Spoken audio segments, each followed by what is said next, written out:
Kevin Durant slipped and sprained his left ankle during pregame warmups Wednesday, knocking him out of what was supposed to be his first home game with the Phoenix Suns. The team is hopeful Durant avoided a serious sprain, but he's scheduled for an MRI Thursday to determine the severity of the injury.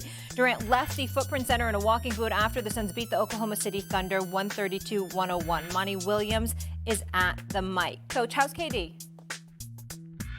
He's out there working his tail off, getting ready for the game, and he twist his ankle. So, I mean, you can't get frustrated about that. It's life. You know what I'm saying? I feel bad for him because he feels bad. He feels like, I saw his face and I've been around him so many times. I know what he's feeling, and I don't want him feeling that way at all. There she is.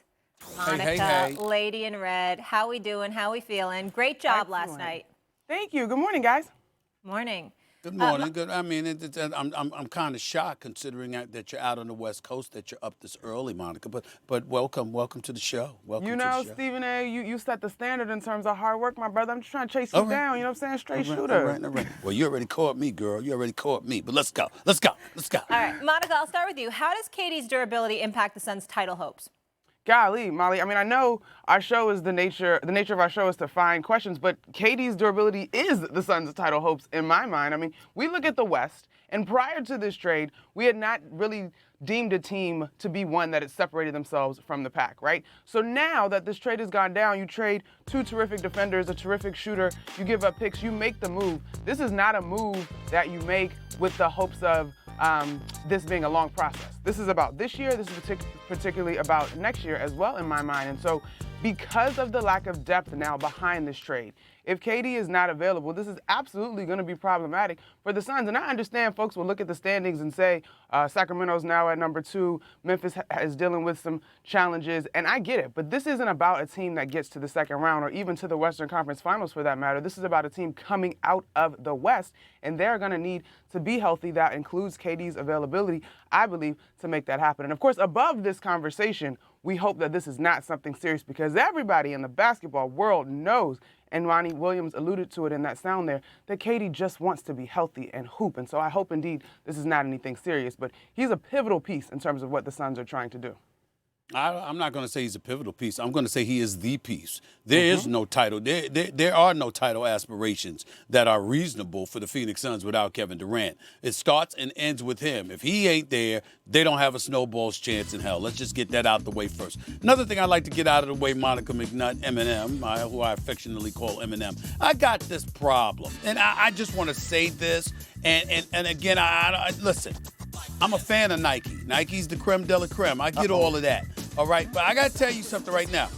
I've never liked KD's sneakers, ever, from the standpoint of them being low tops. I knew you were going there. These low, and I'm like, damn it, whatever happened to protecting wrapping your ankle? I'm not saying he doesn't wrap it up because obviously he does, but I'm just saying, my Lord, I just look at a grueling NBA schedule running up and down the basketball court, how physical the game can be, how much you use your legs, obviously, your cut, you're making sharp cuts, you're jumping, you're coming down, all of this other stuff. I've constantly, throughout the years, I've never liked the fact that I always saw him with low tops. I'm not talking about the quality of the Nike sneaker or the KD 50, whatever the hell they're called these days.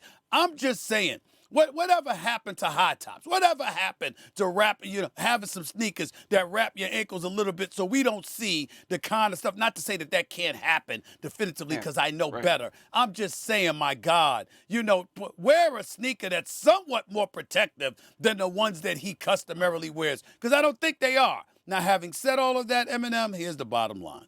Okay, as I said before, the durability of Kevin Durant matters. I get all of that. I hate the fact that this is even a question because he tore his Achilles. That could be anybody. A few years ago, he comes back after missing a full season. He comes back. He plays 35 games the next season, 55 games thereafter. And every time he's on the basketball court, it looks like he hasn't missed a beat. This year, he's averaging over 29 a game. Just hit a game-winning shot against Dallas the other night. We know how lethal, how mercurial, how great this brother is when he's healthy. But he's also the easiest person to transition back into a lineup because he just has that kind of a game, that kind of knowledge and brilliance, that kind of efficiency. The Phoenix Suns are going to be fine so long as he's able to come back. I don't believe it's that severe based on how he got up and was walking a little bit, even though obviously he was gimpy from the twist. I think he'll be fine probably in a week or two. But the bottom line is that I just looked at it, and the first thing I thought to my mind was them damn sneakers. First, your damn toe was too big. You know what I'm saying? You should have hit a 3 when you hit a 2, okay? And you'd have beat Milwaukee a few years ago, and they wouldn't have won the championship. And now we got something like this going on. That's what I found myself thinking about. We both totally agree on his importance to this team and wanting him to get healthy. So now let's just talk about shoe construction a little bit, because I had a chance to hang out with some Nike folks over All-Star. You know that he is collaborating on this shoe. Like, these are traits that whoever the signature athlete wants, this is stuff that they want. And so maybe this generation, Stephen A., you sound like my dad hollering about high tops. Like, maybe the low top is better supported in terms of all the things that make him great on the court.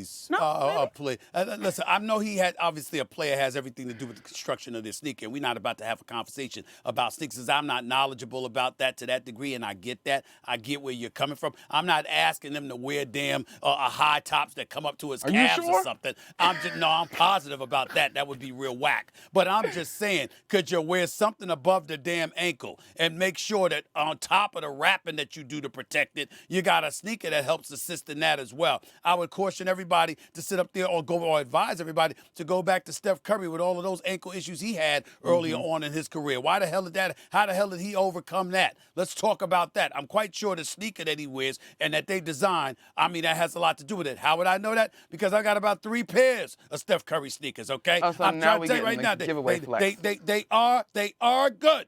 I'm just saying that these low tops is what bothers me about it. But that's all. It's no big deal. I'm not an aficionado on that stuff. I don't know. I just know this. I don't want to see somebody ankle bone sticking out of their sneaker. You'd really, really like them to wear at least the 3/4 that comes up above your ankle. That's all I'm saying.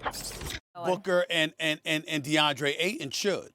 Booker's 26, DeAndre Ayton's 24. They're young lions. They're cornerstones of the franchise. I don't think, not to say that CP3 can't make a positive impact because he is a point guard after all, but the bottom line is that we shouldn't be looking at him. It's times like this where you look at those young thoroughbreds and you say, here's the ball, fellas. Handle your business until this brother gets back. DeAndre Ayton can ball. Devin Booker is a star, okay? That brother's something special. You're damn right they can sit up there and hold down the fort in regular season games. Evidenced by what we saw Devin Booker do last night. He's that dude. He is that dude. Look at his game. We got to stop talking about Devin Booker like he's just some supplementary piece that can chip in.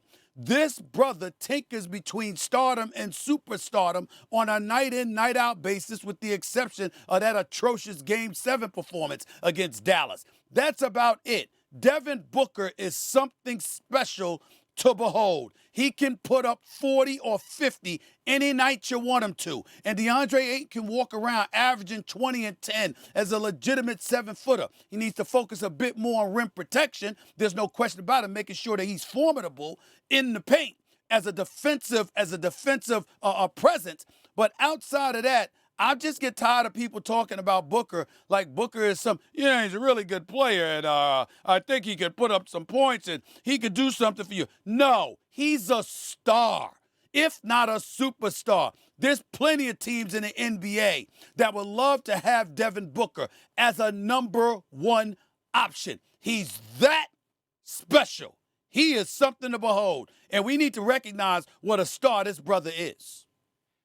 Steve, now you got me wanting to go on a tangent now because, yes, you are absolutely right, but why is that? I know that's not the question. To Molly's question, yes, Devin Booker, Chris Paul, DeAndre Ayton, they have the ability to keep this team afloat. I do want to be clear. Yes, this team looks very different post-trade deadline, but it's not as if this was a team that was hobbling in the Western Conference per se, at least since they had some issues early in the season. I'd say since December, they sort of turned the corner, right? These are not scrubs. Last year, they exited a way that they probably did not plan to, but this is a team that we've talked about as the postseason. They've got a core in place. And so I don't expect them to tumble out of the standings without KD. I do think it looks different. It might take a different level of energy and commitment from AD and Devin Booker now because of the lack of depth on their bench. But Monty Williams is a terrific coach. These guys have experience. There is an abundance of talent there. Well, we are specifically talking about postseason aspirations when it comes to KD's durability.